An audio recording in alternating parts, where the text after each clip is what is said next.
Alhamdulillah, Alhamdulillah Ar-Rahim Ar-Rahman, khalaqal insana 'allamahul bayan. Takarram 'alaina an ja'ala minal layalil mubarakah lailatan nisfi min Sya'ban. Nas'aluhu tabaraka wa ta'ala an yaj'alana wa iyyakum minal faizina fiha bil maghfirati war ridwan wa an yaj'alana wa iyyakum min kummali ahlil jinan. وأن يحفظنا وإياكم من تخبط الشيطان وأن يصلح لنا ولكم الأمور كلها في كل مكان وأصلي وأسلم على سيدنا محمد سيد الإنس والجان وسيد ولد عدنان وعلى آله وصحبه ومن تبعهم بإحسان أما بعد. Alhamdulillah, termasuk nikmat yang besar yang diberikan oleh Allah Subhanahu wa taala kepada kita semua, yaitu Allah Subhanahu wa taala memanjangkan umur kita sehingga bisa memasuki bulan mulia, bulan Sya'ban. Kita mohon kepada Allah Subhanahu wa taala, mudah-mudahan kita semua mendapatkan taufik, mendapatkan kekuatan dari Allah Subhanahu wa taala untuk bisa memperbanyak daripada amal kebaikan, amal soleh di bulan Sya'ban. Amin Allahumma amin. Berapa banyak daripada manusia di sekeliling kita yang ketika datang bulan Sya'ban ini, mereka sudah berpindah dari kehidupan dunia menuju kehidupan barzakh atau alam kubur. Baik mereka yang masih muda ataupun yang sudah memasuki usia lanjut. Tapi bagaimana Allah Subhanahu wa taala mentakdirkan kita, memanjangkan umur kita bisa memasuki bulan Sya'ban yang mulia ini. Dalam satu hadis Nabi sallallahu alaihi wasallam bersabda, "Khairukum man tala umruh wa hasuna amaluh." Sebaik-baik kalian adalah yang dipanjangkan umurnya oleh Allah Subhanahu wa taala, dan panjang umur tersebut dia gunakan untuk menambah pundi-pundi pahala, memperbanyak daripada amal saleh. Maka kita mohon kepada Allah Subhanahu wa taala, sebagaimana kita meminta dipanjangkan umur, mudah-mudahan diberikan hidayah dan taufik untuk bisa memperbanyak amal saleh, khususnya di bulan Sya'ban ini. Ma'asyiral muslimin rahimakumullah. Bulan Sya'ban dikatakan oleh para ulama karena diambil dari kalimat Sya'ban li'annahu yatasha'abu minhu khairun katsir. Karena di bulan ini kebaikan-kebaikan yang banyak itu bercabang-cabang. Wa qila ma'nahu sya'abana. Ada yang mengatakan Sya'ban itu dari bahasa Arab sya'a yang berarti tersebar, bana dan menjadi jelas. Artinya kemuliaan bulan Sya'ban ini diketahui oleh banyak orang dan jelas keafdhaliyah daripada bulan Sya'ban tersebut. Wa qila minasy-syi'bi mushtaqun minasy-syi'bi. Ada yang mengatakan bulan Sya'ban ini diambil daripada kalimat asy-syi'b. Syi'b yaitu jalur yang ada di pegunungan. Fa huwa tariq ila khairin. Maka bulan Sya'ban ini adalah salah satu bulan yang kita bisa gunakan untuk meniti mendapatkan kebaikan-kebaikan yang besar dari Allah Subhanahu wa taala. Wa qila minasy-sya'bi. Ada yang mengatakan bulan Sya'ban ini dari bahasa Arab asy-sya'b. Asy-sya'b artinya yaitu al-jabr, menambal. Karena di bulan Sya'ban ini yajburullahu fihi kasral qulub. Karena di bulan Sya'ban ini Allah Subhanahu wa taala mengobati daripada hati manusia yang patah, tentunya diobati dengan rahmat Allah Subhanahu wa taala. Ma'asyiral muslimin rahimakumullah. Sebagian ulama mengatakan fadilah daripada bulan Rajab yaitu ada di 10 pertama bulan tersebut. Dan fadilah bulan Sya'ban ada di pertengahan 10 pertengahan daripada bulan tersebut. Dan fadilah yang terbesar di bulan Ramadan yaitu berada di 10 terakhir daripada bulan tersebut. Tiada lain karena di bulan Sya'ban, di pertengahan 10 pertengahan bulan Sya'ban terdapat malam yang mulia, yaitu malam nisfu Sya'ban.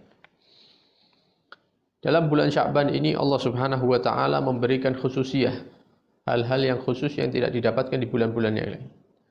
Di antaranya yaitu bulan Sya'ban ini dikatakan syahrun Nabi sallallahu alaihi wasallam, sebagaimana disebutkan dalam satu hadis walaupun dhaif.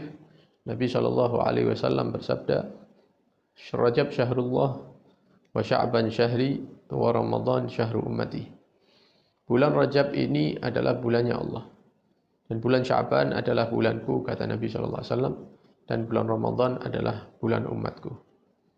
Ulama ahli tafsir mengatakan, kenapa bulan Sya'ban dikatakan bulan Nabi Muhammad sallallahu alaihi wasallam? Dikatakan karena ayat di dalam surat Al-Ahzab yang berbunyi, innallaha wa malaikatahu yusalluna 'alan nabi ya ayyuhalladzina amanu sallu 'alaihi wa sallimu taslima. Sungguhnya Allah Subhanahu wa taala dan para malaikatnya menghaturkan salawat kepada Nabi Muhammad sallallahu alaihi wasallam, salawat dan salam. Wahai orang-orang yang beriman, maka haturkanlah salawat dan salam kepada Nabi sallallahu alaihi wasallam. Ayat ini adalah perintah Allah Subhanahu wa taala kepada orang-orang yang beriman untuk senantiasa bersalawat dan bersalam kepada Nabi Muhammad SAW. Dan ayat ini turun di bulan Sya'ban. Perintah salawat ini turun di bulan Sya'ban.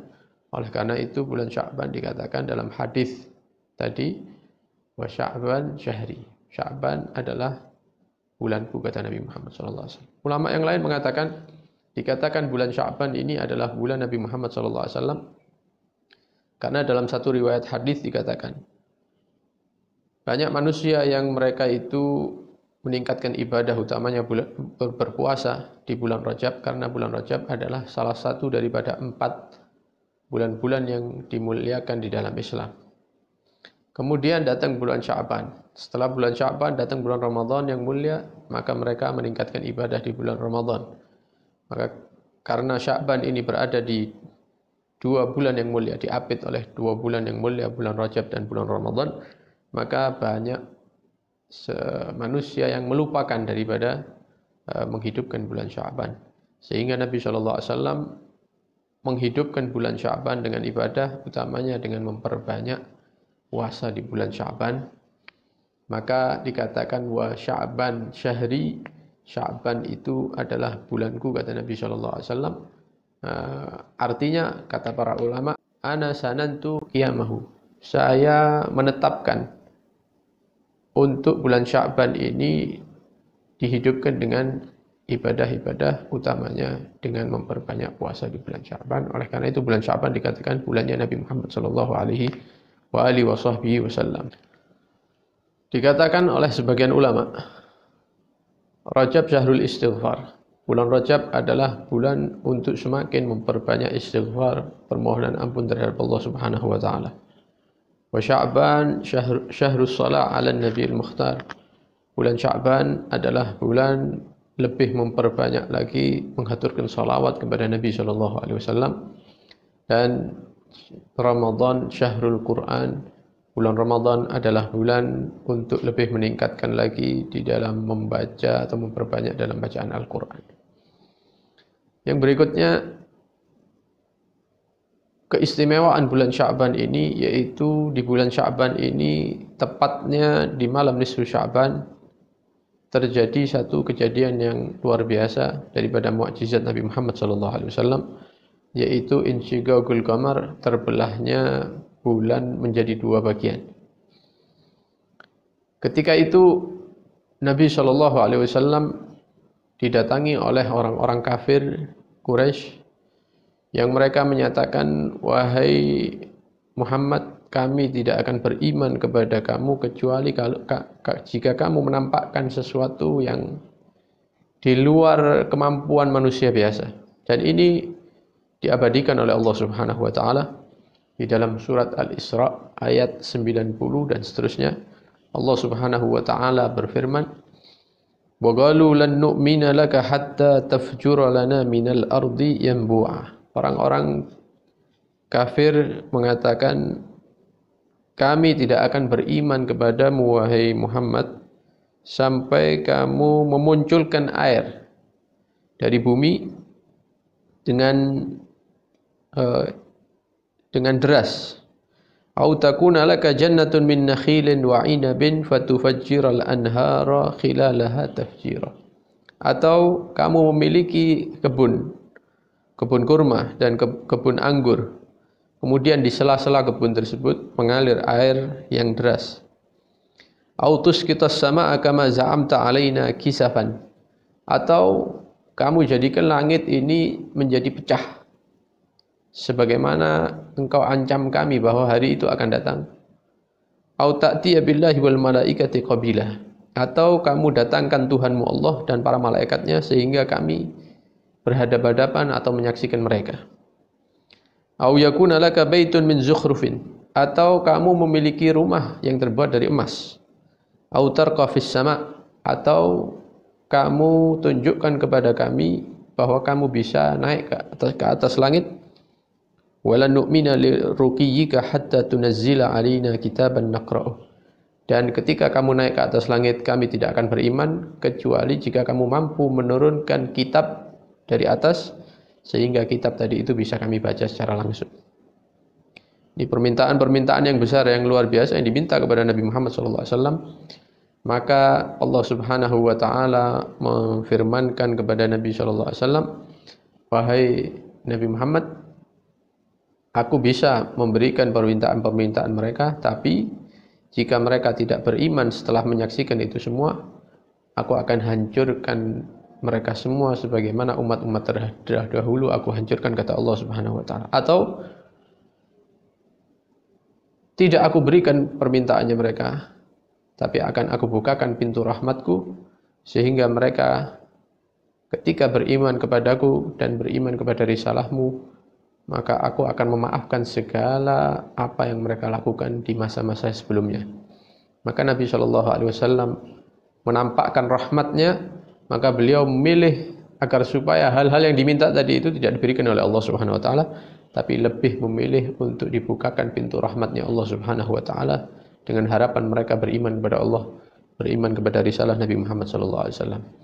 Maka dalam ayat ini Allah memerintahkan Nabi Muhammad SAW, kul, katakan wahai Muhammad, subhana rabbi, maha suci Tuhanku Allah, hal kuntu illa basyarar rasula. Bukankah aku ini adalah seorang manusia yang dipilih sebagai seorang rasul. Artinya manusia yang tidak mampu menampakkan mukjizat kecuali dengan seizin Tuhannya Allah Subhanahu wa taala.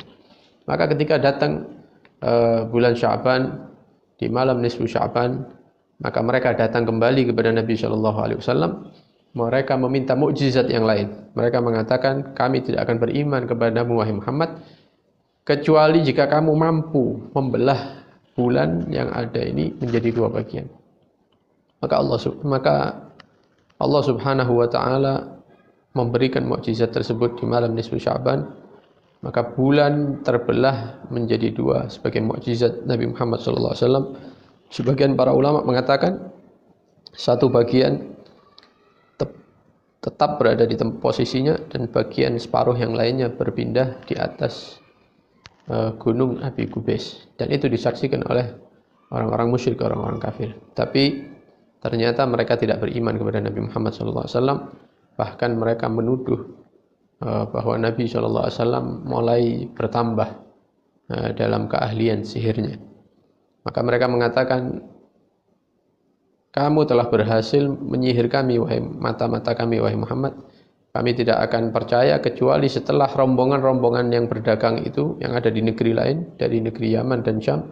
Ketika mereka pulang, kami akan bertanya kepada mereka, apakah mereka menyaksikan apa yang kita saksikan pada malam hari ini. Maka ketika mereka datang dari perdagangannya, ditanya apakah di satu malam mereka tidak menyaksikan sesuatu yang aneh, maka mereka menyatakan, iya, kami di satu malam menyaksikan bahwa bulan itu terbelah menjadi dua dan kami tidak tahu kenapa hal itu bisa terjadi. Ternyata mereka tetap tidak beriman kepada Nabi Muhammad SAW, sehingga hal ini disebutkan oleh Allah Subhanahu wa taala di dalam Al-Qur'an.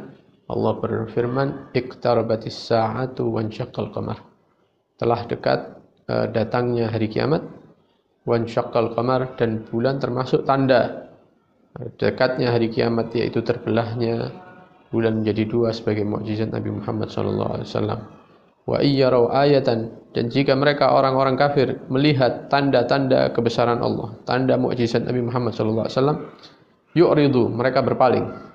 Wa yaqulu sihrun mustamir, dan mereka mengatakan bahwa ini adalah sihir yang berkelanjutan. Ikhwani rahimakumullah. Daripada keistimewaan bulan Sya'ban, yaitu di bulan ini terjadi kejadian tahwilul kiblah, berpindahnya arah kiblat dari Baitul Maqdis menuju Al-Ka'bah yang ada di Masjidil Haram. Ketika datang kewajiban salat, Nabi dan para sahabat itu menjalankan salatnya menghadap Baitul Maqdis, dan itu berlangsung selama 16 bulan menurut sebagian ulama. Menurut ulama yang lain mengatakan berlangsung selama 17 bulan 3 hari. Alhasil antara hitungan 16 atau 17 bulan tadi. Dan Nabi SAW berkeinginan untuk supaya arah kiblat ini dari Baitul Maqdis dipindah ke Ka'bah yang ada di Masjidil Haram. Karena Baitul Maqdis itu adalah arah kiblat orang-orang Yahudi juga. Dan mereka mengatakan di zaman itu bahwa hari ini Muhammad dan sahabat-sahabatnya menyamai arah kiblat kita, yaitu Baitul Maqdis. Besok atau di kemudian hari mereka akan menyamai agama kita. Maka Nabi SAW berharap agar supaya arah kiblat itu dirubah oleh Allah Subhanahu wa Ta'ala, sehingga beliau berkata kepada malaikat Jibril, wahai Jibril, sampaikan kepada Tuhanku Allah. Maka kata malaikat Jibril, saya ini sebenarnya sama seperti engkau wahai Muhammad, yaitu hanyalah ciptaan Allah Subhanahu wa Ta'ala. Maka kamu minta kepada Allah supaya diberikan itu keinginanmu.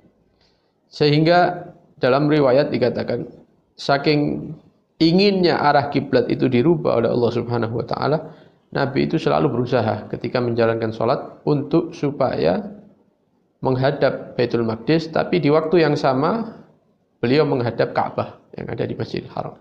Sehingga beliau berusaha kalau menjalankan sholat itu sholat di antara Hajarul Aswad dan Rukun Yamani.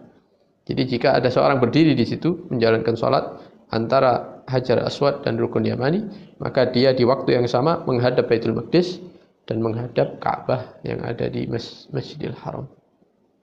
Maka Nabi beberapa kali mengarahkan pandangannya ke langit menunggu wahyu dari Allah Subhanahu wa Ta'ala. Maka Allah memberikan keinginan beliau, menurunkan ayat. Allah berfirman, qad nara taqalluba wajhika fis sama', kami telah menyaksikan pandanganmu, wajahmu selalu memandang ke arah langit. Falanwalliyannaka qiblatan tardaha, maka saat ini kami akan arahkan kepada kiblat yang engkau ingini, yang engkau ridhai wahai Nabi Muhammad. Wawalli wajhaka syatral masjidil haram, maka arahkan wajahmu ketika salat menghadap ke Masjidil Haram, yaitu Ka'bah. Wa haitsuma kuntum fawallu wujuhakum syatrah, dan dimanapun kalian berada maka hadaplah ke arah Ka'bah atau Masjidil Haram. Maka ketika itu ada yang mengatakan dalam riwayat yang ashah, hal ini terjadi di malam nisfu Sya'ban, ada di salat Isya, walaupun ada pendapat-pendapat yang lainnya. Maka ketika itu Nabi berpindah kiblat dari Baitul Maqdis mengarah kepada Ka'bah yang ada di Masjidil Haram. Sehingga ini sesuai dengan apa yang difirmankan oleh Allah Subhanahu wa Ta'ala dalam surat Ad-Duha, wala sawfa yu'tika rabbuka fatarda, dan Tuhanmu akan memberikan kepadamu wahai Muhammad sampai engkau ridha, sampai engkau puas. Nah, segala keinginan Nabi Muhammad SAW diberikan oleh Allah Subhanahu wa Ta'ala. Dan ini juga sesuai dengan apa yang pernah diucapkan oleh istri Nabi SAW, Sayyidah Aisyah. Beliau mengatakan, ma ara rabbaka illa yusari'u fi hawak. Aku menyaksikan bahwa Tuhanmu Allah Subhanahu wa taala itu menyegerakan segala hal yang engkau ingini, yang engkau ridhai wahai Nabi Muhammad sallallahu alaihi wasallam. Sebagaimana hal ini Nabi berkeinginan untuk kiblat itu pindah diberikan oleh Allah Subhanahu wa taala sehingga Nabi ridha. Dan ulama menyatakan tidaklah sesuatu hal itu diingini atau diridhai oleh Nabi Muhammad sallallahu alaihi wasallam kecuali hal tersebut juga hal-hal yang diridhai oleh Allah Subhanahu wa taala, sehingga dikatakan dalam Al-Qur'an wa ma yantiqu 'anil hawa in huwa illa wahyun yuha.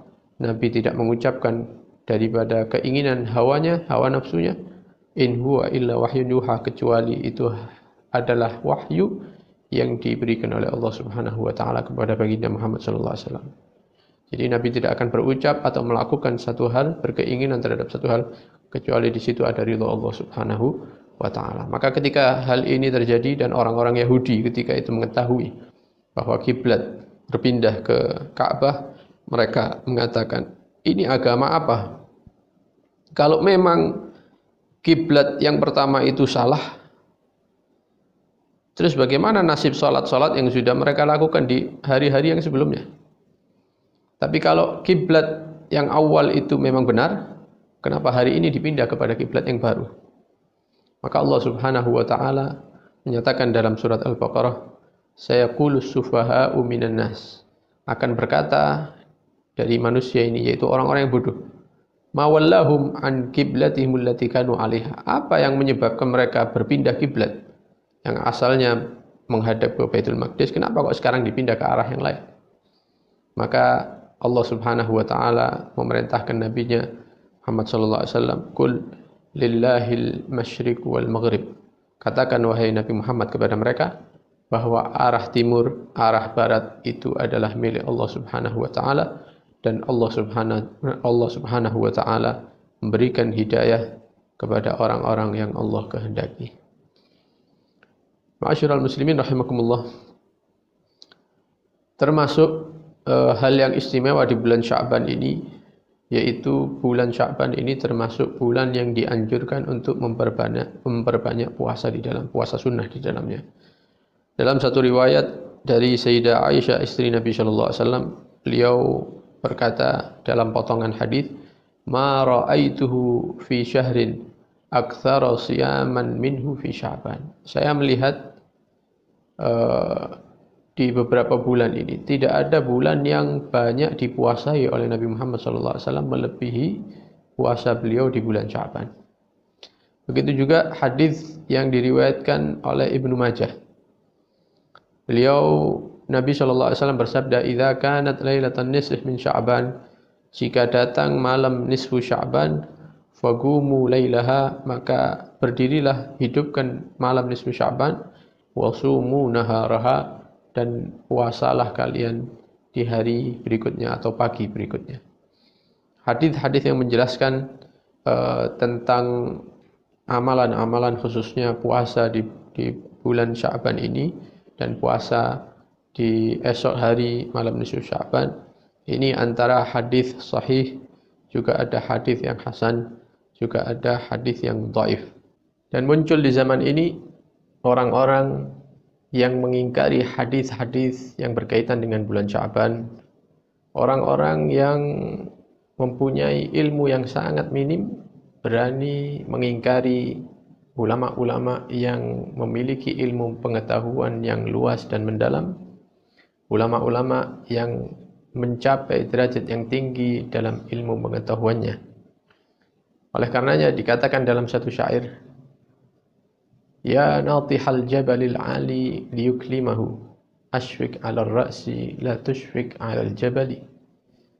Wahai orang yang coba menanduk gunung yang menjulang untuk melubanginya, kasihanilah kepalamu, jangan pernah kau kasihani gunung yang menjulang itu.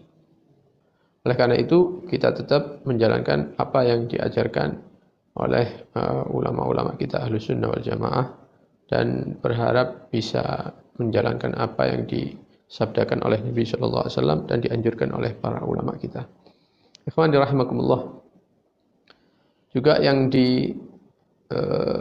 khususkan di bulan Sya'ban ini, yaitu khususnya malam nisfu Sya'ban dianjurkan untuk memperbanyak doa, karena doa di malam nisfu Sya'ban diijabah oleh Allah Subhanahu wa taala, tidak akan ditolak oleh Allah Subhanahu wa taala. Dalam satu riwayat dari sahabat Abdullah bin Umar, beliau mengatakan khamsu layalin la yuraddu fihinna doa. Ada 5 malam yang ketika hamba berdoa di malam-malam tersebut, doanya tidak akan ditolak oleh Allah Subhanahu wa taala. Yang pertama, Lailatul Jum'ah, malam Jumat. Yang kedua, wa awwalu lailatin min Rajab, malam pertama bulan Rajab. Wa lailatul nisfi min Sya'ban, malam nisfu Sya'ban. Wa lailatul qadri, malam Lailatul Qadar. Wa lailatul Idain, dan 2 malam hari raya. Ikhwani rahimakumullah, dan termasuk keistimewaan bulan Sya'ban, khususnya malam nisfu Sya'ban. Di malam tersebut Allah Subhanahu wa taala memberikan maghfirah, ampunannya untuk semua kaum yang beriman, baik laki-laki maupun perempuan.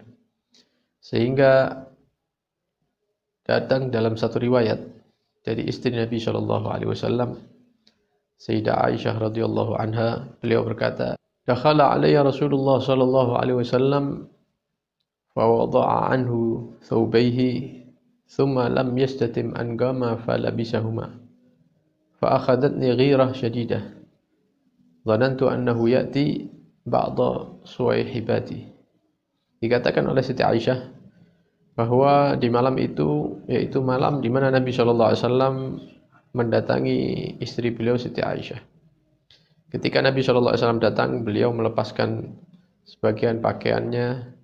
Kemudian tidak begitu lama Nabi mengambil pakaian itu lagi, kemudian beliau keluar daripada rumah Sayyidah Aisyah.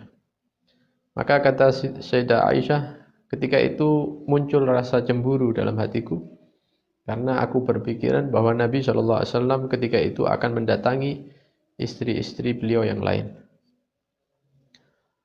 Fa kharajtu atba'uhu fa adraktuhu bil baqi'il gharqad yastaghfiru lil mu'minina wal mu'minat wasyuhada. Fakultu bi abi wa ummi anta fi hajati rabbik wa ana fi hajati dunya. Maka Sayyidah Aisyah mengikuti Nabi SAW dari belakang. Ternyata didapati Nabi SAW berziarah ke pekuburan Baqi'il Gharqad. Di situ Nabi SAW memohon maghfirah, ampunan dari Allah Subhanahu wa taala bagi orang-orang yang beriman yang telah meninggal, juga para syuhada. Maka Sayyidah Aisyah di dalam hati beliau mengatakan, demi ayah dan ibuku, ternyata tidak sama dengan yang aku prasangkakan. Engkau sibuk dengan urusan Tuhanmu, urusan akhirat, sedangkan aku masih sibuk dengan perkara-perkara dunia, yaitu cemburu mengira Nabi SAW mendatangi istrinya yang lain. Kemudian Siti Aisyah pulang. Tidak lama Nabi SAW masuk ke rumah Sayyidah Aisyah. Maka dilihat Sayyidah Aisyah bernafas dengan nafas yang tinggi, menunjukkan bahwa beliau baru saja melakukan sesuatu hal. Ditanya oleh Nabi SAW, apa ini wahai Aisyah? Ini kenapa nafas kamu? Maka Sayyidah Aisyah menceritakan kejadian yang beliau alami. Maka Nabi SAW mengatakan kepada istrinya, "Ya Aisyah, akunti takhafin an yahifallahu alaika wa rasuluh." Wahai istriku Aisyah, apakah kamu takut Allah dan Rasulnya akan bertindak tidak adil terhadap dirimu? Kata Nabi SAW. Kemudian Nabi mengatakan, "Atani Jibril." Malam ini malaikat Jibril mendatangiku. Kemudian mengatakan, hadhihi lailah nisf min Sya'ban. Malam ini adalah malam nisfu Sya'ban. Walillahi fiha udaqa minan nar bi'adadi syu'uri ghanami kalbin. Kata malaikat Jibril, malam ini adalah malam nisfu Sya'ban, dan di malam ini Allah Subhanahu wa taala membebaskan hamba-hambanya daripada api neraka sebanyak hitungan rambut daripada kambing suku Bani Kalb. Kemudian kata Nabi SAW, la yanzurullahu fiha ila musyrikin wala musyahinin wala ila qati'i rahimin wala ila musbidin wala ila aqli walidayhi wala ila mudmini khamrin. Kata Nabi sallallahu alaihi wasallam, di malam yang mulia ini Allah Subhanahu wa taala tidak memandang, tidak memberikan maghfirah ampunannya kepada orang-orang yang musyrik, yang menyekutukan Allah Subhanahu wa taala. Juga tidak diberikan kepada orang-orang yang musyahin, orang-orang yang menyimpan dendam dalam hatinya kepada orang-orang muslim, atau juga tidak diberikan kepada orang yang memutus tali silaturahmi, orang yang membiarkan pakaiannya melebihi mata kakinya, kemudian orang yang tidak berbakti kepada kedua orang tuanya, dan juga tidak diberikan itu pandangan ampunan kepada orang-orang yang meminum minuman keras. Kemudian thumma wada'a anhu thawbayhi faqala li ya Aisyah ata'dhanin li fi qiyam hadhihi al-lailah. Kemudian Nabi sallallahu alaihi wasallam meminta izin kepada Sayyidah Aisyah untuk supaya beliau meneruskan ibadahnya di malam tersebut. Maka Sayyidah Aisyah mengatakan bi abi wa ummi, demi ayah dan ibuku ya Rasulullah. Artinya beliau mengizinkan Nabi sallallahu alaihi wasallam. Faqama fasajada lailan tawilan hatta dhanantu annahu qad qubid. Maka di malam hari itu Nabi memperbanyak salat dan juga memperpanjang salatnya, sujudnya, sehingga Sayyidah Aisyah mengatakan sampai aku takut, ya aku sangka Nabi itu meninggal di dalam salatnya. Sampai terusan daripada hadis yang panjang itu. Dalam hadis ini dijelaskan bahwa termasuk yang dilakukan oleh Nabi Shallallahu Alaihi Wasallam yaitu berziarah ke pekuburan bagi, dan ini juga diriwayatkan oleh Al-Imam Muslim. Para ulama mengatakan ada beberapa kelompok manusia di malam nisfu Sya'ban ini yang mana mereka tidak mendapatkan ampunan pandangan dari Allah Subhanahu wa taala. Sehingga jumlah mereka mencapai 14 macam golongan manusia atau golongan orang. Sebagian ulama menazamkan orang-orang tersebut dengan perkataan mereka, sehingga dikatakan dalam satu syair, fi nisfi sya'bana ta'ummul maghfirah illa li musyrikin musyahinin wa rafidah asyarun qati'un wa qatilun wa'aq wa syaribun nammamun ma bainar rifaq ila akhiril abyad. Di malam nisfu Sya'ban ada beberapa golongan orang-orang yang tidak mendapatkan maghfirah dari Allah Subhanahu wa taala. Yang pertama yaitu qati'ur rahim, orang yang memutus tali silaturahim. Ar-rahim memiliki dua makna. Ada makna arti am yang umum, yang luas, yaitu masuk dalam firman Allah Subhanahu wa taala, innamal mu'minuna ikhwah. Orang-orang yang beriman ini semuanya adalah saudara. Dan juga ada makna khas, rahim yang khusus, yaitu orang-orang yang masih ada hubungan kerabat dengan kita. Ini semuanya harus kita sambung hubungan kita dengan mereka, baik yang secara umum maupun yang secara khusus. Kemudian yang kedua, orang yang tidak mendapatkan maghfirah Allah Subhanahu wa taala di malam nisfu Sya'ban yaitu musyahin. Musyahin yaitu orang yang menyimpan dendam di dalam hatinya kepada orang atau saudaranya muslim. Maka jika ingin mendapatkan maghfirah dari Allah Subhanahu wa taala, orang ini harus mengobati dirinya, menghilangkan penyakit hati, dendam yang ada dalam dirinya sehingga dia mendapatkan maghfirah dari Allah Subhanahu wa taala di malam nisfu Sya'ban. Yang berikutnya yang tidak mendapatkan maghfirah di malam nisfu Sya'ban yaitu al-aq, anak yang durhaka terhadap kedua orang tuanya. Dikatakan oleh para ulama, anak yang durhaka kepada kedua orang tuanya, maka segala urusannya pasti akan gagal, baik di dunia apalagi nanti di akhirat. Bagaimana anak dikatakan durhaka terhadap kedua orang tua? Dikatakan yaitu ketika anak tersebut bermuamalah, memperlakukan kedua orang tuanya dengan satu perlakuan yang jika perbuatan dan perlakuan itu disodorkan kepada orang-orang yang memiliki akal yang normal, mereka akan menyatakan hal ini adalah tidak patut. Maka ini sudah termasuk dalam kategori anak yang durhaka terhadap kedua orang tuanya. Kalau kembali kepada hadis yang kita bawakan tadi, yang diriwayatkan oleh Sayyidah Aisyah, maka jika orang tua kita meninggal dunia, sudah meninggal dunia, maka kita dianjurkan di malam nisfu Sya'ban untuk berziarah kepada kedua orang tua kita, mendoakan mereka dengan maghfirah, ampunan dari Allah Subhanahu wa taala, sebagaimana yang dicontohkan oleh Nabi Muhammad SAW di malam nisfu Sya'ban. Beliau pergi ke pekuburan Baqi, mendoakan orang-orang beriman, baik laki-laki maupun perempuan dan para syuhada, untuk mendapatkan maghfirah dari Allah Subhanahu wa taala. Jangan sampai kita menjadi seperti anak-anak yang hanya menziarahi kuburan orang tuanya hanya satu kali dalam satu tahun. Mungkin mendekati lebaran atau di hari lebaran baru dia datang kepada kuburan orang tuanya, mendoakan kedua orang tuanya. Tapi kita memperbanyak atau sering menziarahi kuburan orang tua kita, mendoakan mereka dengan maghfirah agar supaya diampuni oleh Allah Subhanahu wa taala. Yang berikutnya, orang-orang kelompok yang tidak mendapatkan maghfirah dari Allah Subhanahu wa taala, yaitu zanin, orang yang melakukan perzinaan.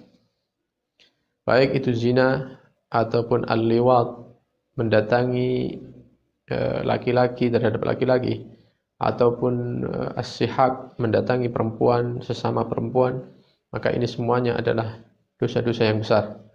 Jika tidak bertobat, maka orang-orang ini tidak mendapatkan maghfirah dari Allah Subhanahu wa taala di malam nisfu Sya'ban.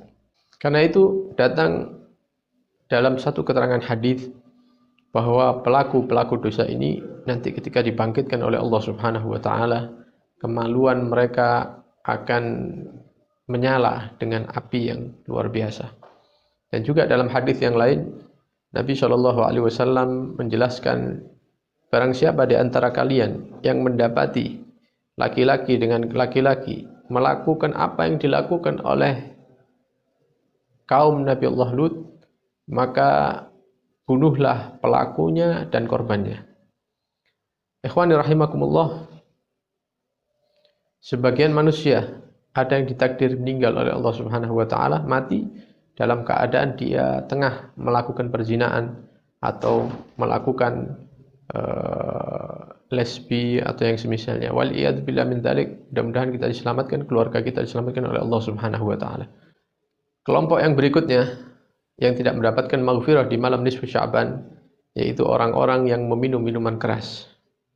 Diceritakan salah satu tilmidz daripada Muhyiddin Ibnu Arabi, salah satu murid santri daripada seorang ulama besar, Ibnu Arabi, ketika datang hari kematiannya, kemudian ditalkin untuk mengucapkan kalimat la ilaha illallah, ternyata dia mengatakan la, dia menolak, sehingga murid tersebut mati dalam keadaan yang buruk, mati dalam keadaan su'ul khatimah.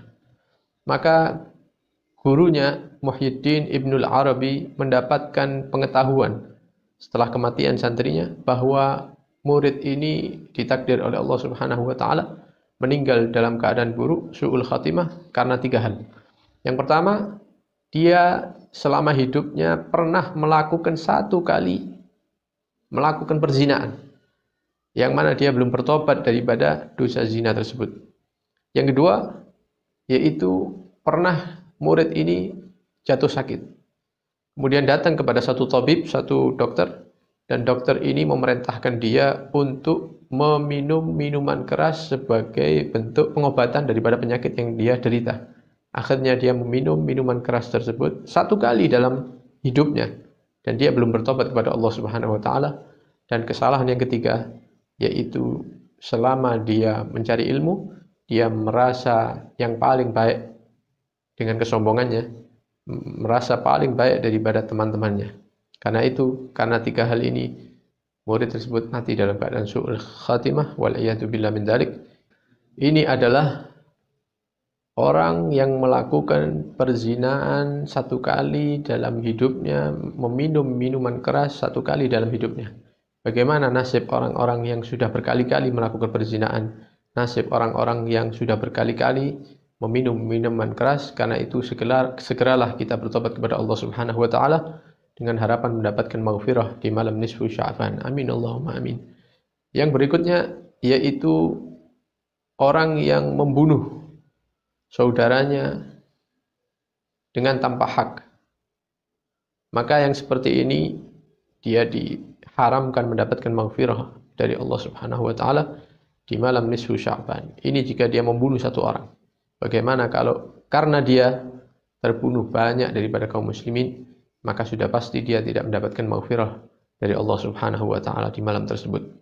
Yang terakhir yaitu orang-orang Rafidhah, orang-orang yang mencaci para sahabat Nabi Shallallahu alaihi wasallam, dan muncul di zaman kita pencaci para aulia dan juga pencaci para sahabat Nabi Shallallahu alaihi wasallam, dua-duanya dalam keadaan yang sangat berbahaya. Mereka jika tidak bertobat kepada Allah Subhanahu wa taala tidak mendapatkan maghfirah di malam nisfu Sya'ban. Dalam satu hadis Nabi Shallallahu alaihi wasallam menyatakan, berhati-hatilah kalian terhadap sahabat-sahabatku, maka barang siapa yang mencaci sahabatku, maka dia akan mendapatkan laknat dari Allah dan laknat daripada para malaikat dan laknat daripada seluruh manusia. Di hadis yang lain Nabi Shallallahu alaihi wasallam menerangkan bahwa sedekah daripada sahabat Nabi Shallallahu alaihi wasallam yang sedikit itu lebih besar pahalanya di sisi Allah Subhanahu wa taala ketimbang sedekah kita orang-orang yang ada pada zaman sekarang ini. Walaupun sedekahnya mencapai besarnya gunung, kita bersedekah emas sebesar gunung, maka itu semuanya tidak sebanding dengan sedekah yang sedikit daripada sahabat-sahabat Nabi Muhammad SAW. Disebutkan oleh Al-Hafidh Abi Bakar Ibni Abi Dunya dalam karya beliau yang berjudul Man 'Asha Ba'dal Maut. Disebutkan satu kisah, ada seorang laki-laki di kota Baghdad. Ketika dia berjalan bertemu dengan seseorang yang mengatakan, wahai fulan, ada seorang soleh, orang yang ahli ibadah, baru saja meninggal dunia. Orang-orang di sana sedang mengatur proses pemakaman orang soleh tersebut. Mungkin ada yang dibutuhkan dan lain-lain. Coba engkau datanglah ke sana dan bantulah mereka. Maka laki-laki ini berjalan masuk ke satu rumah yang di situ ditidurkan satu jenazah orang soleh, dan dilihat di situ ada jenazah yang ditutupi kain dan di atas perutnya diberi sesuatu yang sedikit berat sebagaimana disyariatkan ketika itu berupa batu kecil, batu. Dan di sekitarnya orang-orang sedang membaca ayat-ayat Al-Quran. Maka laki-laki ini duduk ikut membaca Al-Quran. Tengah-tengah membaca Al-Quran, tiba-tiba laki-laki yang meninggal tadi, mayit tadi itu berdiri, kemudian melemparkan batu yang ada di atas perutnya sambil mengatakan an-nar, an-nar. Api yang menyala, api yang menyala, api yang panas. Maka mereka bertanya, apa yang terjadi kepadamu? Maka mayit ini berbicara, mengatakan, aku sudah meninggal dunia. Kemudian dinampakkan oleh Allah Subhanahu wa taala tempatku ada di neraka Jahannam. Kemudian dia bertanya, selama hidup aku melakukan ibadah dan lain-lain, kenapa tempatku ada di neraka Jahannam? Maka Allah Subhanahu wa taala menyatakan, karena selama hidupmu kamu mencaci sahabat-sahabat Nabiku Nabi Muhammad SAW, maka ini adalah balasannya, dan aku perintahkan engkau untuk bangun beberapa waktu untuk menyampaikan kepada teman-temanmu akan hal ini. Maka mayit tersebut bangun dengan izin Allah dan menyampaikan apa yang dia sampaikan. Maka tidak ada manfaat sholat yang banyak, zikir yang banyak, sedekah yang banyak, selama kita masih mencaci para sahabat-sahabat Nabi Shallallahu Alaihi Wasallam. Oleh karena itu, ini sebagian kelompok orang-orang yang tidak mendapatkan maghfirah dari Allah Subhanahu Wa Taala, dan masih ada yang lainnya, orang-orang yang tidak mendapatkan maghfirah. Alhasil kita jauhkan diri kita dari segala bentuk hal-hal yang tidak diridhai oleh Allah Subhanahu Wa Taala. Kita bertobat kepada Allah Subhanahu Wa Taala dengan harapan mendapatkan maghfirah dari Allah Subhanahu Wa Taala.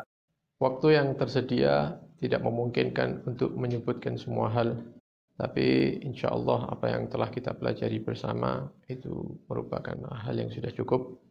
Nas'alullah tabaraka wa ta'ala an yuwaffiqana wa iyyakum lil khair wa an yu'ida alaina wa alaikum hadha ash-shahr al-mubarak sininan adidah wa a'waman madidah wa an yaj'alahu shahidan lana la shahidan alaina innahu ala ma yasha'u qadir wabil ijabati jadir. Kita mohon kepada Allah Subhanahu wa taala, mudah-mudahan Allah Subhanahu wa taala memberikan taufik, kekuatan kepada kita semua untuk bisa memperbanyak amal saleh di bulan Sya'ban ini, dan mudah-mudahan kita semuanya dipanjangkan umur oleh Allah Subhanahu wa taala, bisa berjumpa dengan bulan Sya'ban di tahun-tahun yang akan datang, dan mudah-mudahan bulan Sya'ban menjadi saksi kebaikan-kebaikan kita, bukan malah menjadi saksi keburukan-keburukan kita.